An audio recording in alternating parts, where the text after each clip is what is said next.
about are really built upon that idea, but also they're built upon the idea that humans are inherently good.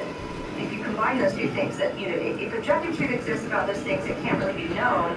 But if humans are inherently good, then you would look inside of yourself to find those things. And so if you look at the pop level influencers, and in the book we're dealing with people like, you know, the Rachel Hollises of the world, the Jen Hatmakers, the Glennon Doyles, these kinds of big social media platforms and New York Times best-selling books that are really teaching you that the best way to live is to orient everything around yourself and really make happiness the point of life.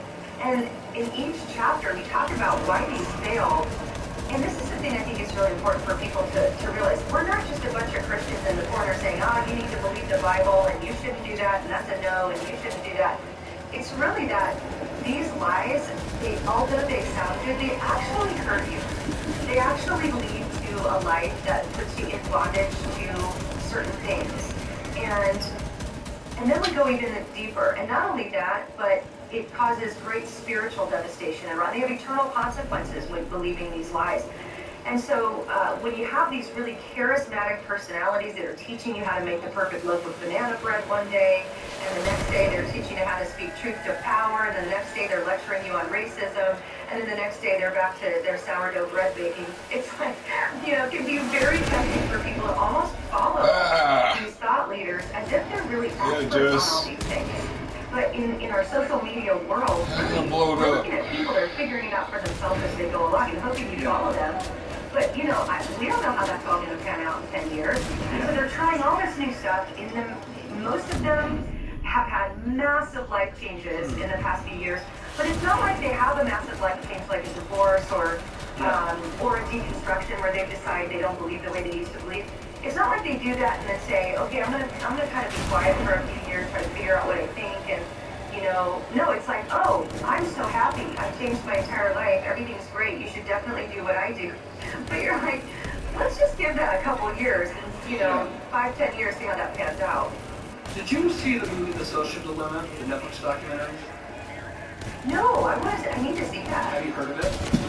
I can't remember. I think I have heard of it. I just didn't recall the name. But yeah. So just very quickly, where I'm going with this is that the whole movie is just really about the evolvement of social media. Like it's really a relatively new platform. I mean, you and I are probably the same age, so I'm thinking back, like MySpace was sort of the first social media experience I was being part of. We all learned HTML coding, would have our favorite music profile, would have like a little mini blog, and eventually that went over to Facebook, but seemed more personable.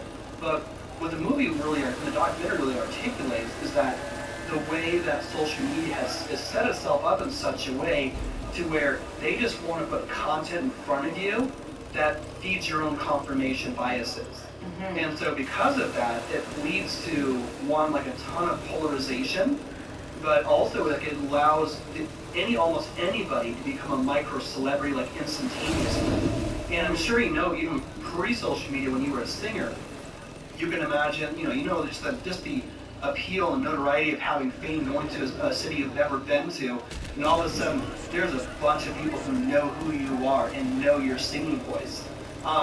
Do you kind of see like that whole culture when it comes to the evolvement of social media, and kind of how it sort of really challenged almost everyone to kind of experience what you experienced back then? You kind of see that sort of being part and parcel of this whole conversation about living your truth?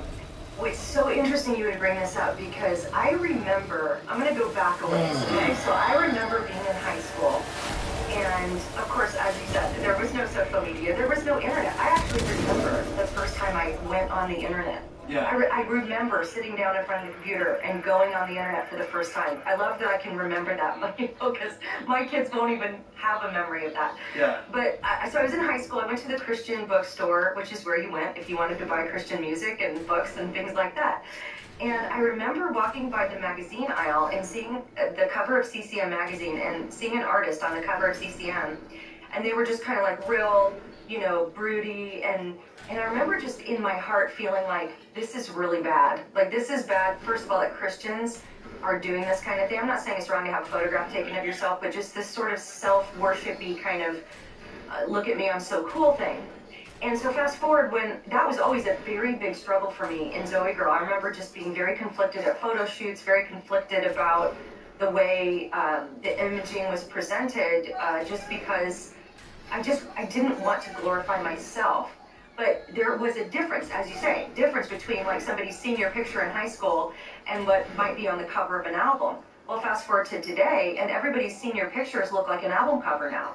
And now everybody is back to that CCM cover of the broody, moody, here's my world, looking like a celebrity thing. So now that you're right, it's everybody. So in the book, I talk about how we have essentially recreated the Tower of Babel with social media.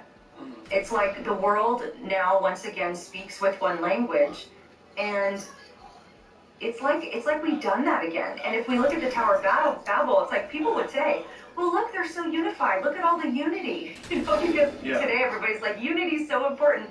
It's like, well, unity's always not the highest virtue, especially when people are united for nefarious purposes, which is what can happen with social media so often, and especially, as you mentioned, creating these little microcosms where people can be like a celebrity in a certain realm, and then nobody knows who they are in another realm. And I think it's a weird time to be trying to process information and look for truth. Right. Yeah. That is good. Go ahead, Andrew.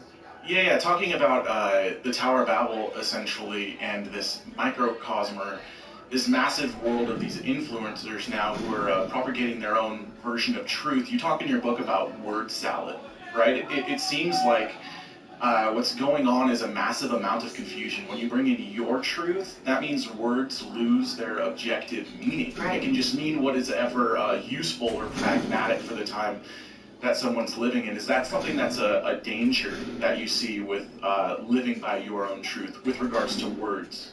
Oh, yeah. The deconstruction of words is one of the...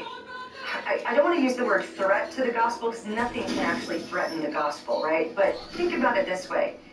If people come to believe that language has no meaning, that objective truth cannot be communicated through words, which is the view of Jacques Derrida, who was a postmodern philosopher from the 60s, who's referred to as the father of deconstruction. He didn't think words could be pinned down to singular meanings. Therefore, the intent of the author had no more bearing on the meaning than the interpretation of the hearer. Well, if you can deconstruct language down to where the intent of the author doesn't have any bearing on the meaning, then you can't preach the gospel. You can't depend on the word of God to guide you into truth. And so I think postmodernism, with its rejection of absolute truth, especially when it would come to something like language, is a huge plot of the enemy to try to deceive people and keep them away from being able to ascertain the gospel, or to even meaningfully be able to believe it. Because it's like in this culture of deconstruction, you have to constantly be, it's not like deconstruction has an end goal, where it's like, oh, once you'll finally be deconstructed and then you just live your life. No, you have to deconstruct that. If you end up to the point when you think you're deconstructed, you've got to then deconstruct that, and you continue to deconstruct and deconstruct forever. That's just sort of the goal of deconstruction, is not to like land somewhere. And that's all based on this whole postmodernism that has sort of crept into our culture. And I really think that it's the dominant philosophy that our culture has bought into. That's why people say, live your truth or speak your truth. Because you're not really allowed to tell somebody that what they might think is true. I mean, especially when it comes to things like religion and morality, you're not really allowed to tell them that they might be actually wrong about who God is or what's right and wrong.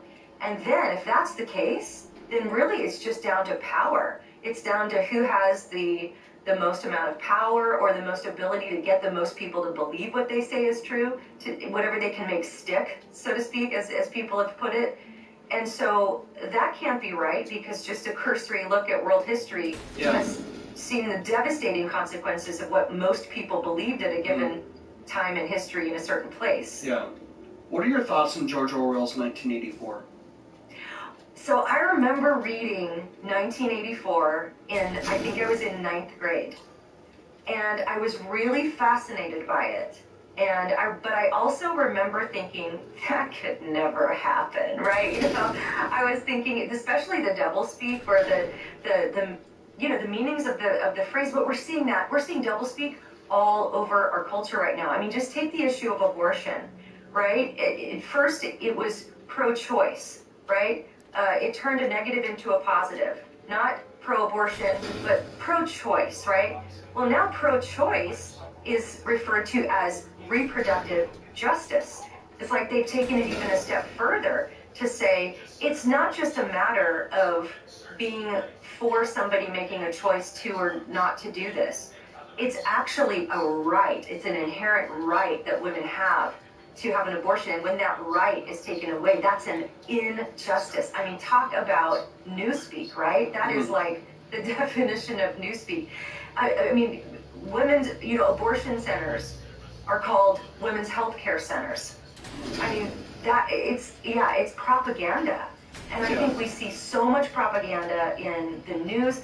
I mean, it's sad. I was looking at some headlines the other day, news headlines, on what we might have considered to be, in previous years, dependable news sources, right? Yeah. And I remember just seeing the headline and going, whatever that is, I don't believe it's true. Because I know that I know there's only one way that they would be allowed to report that.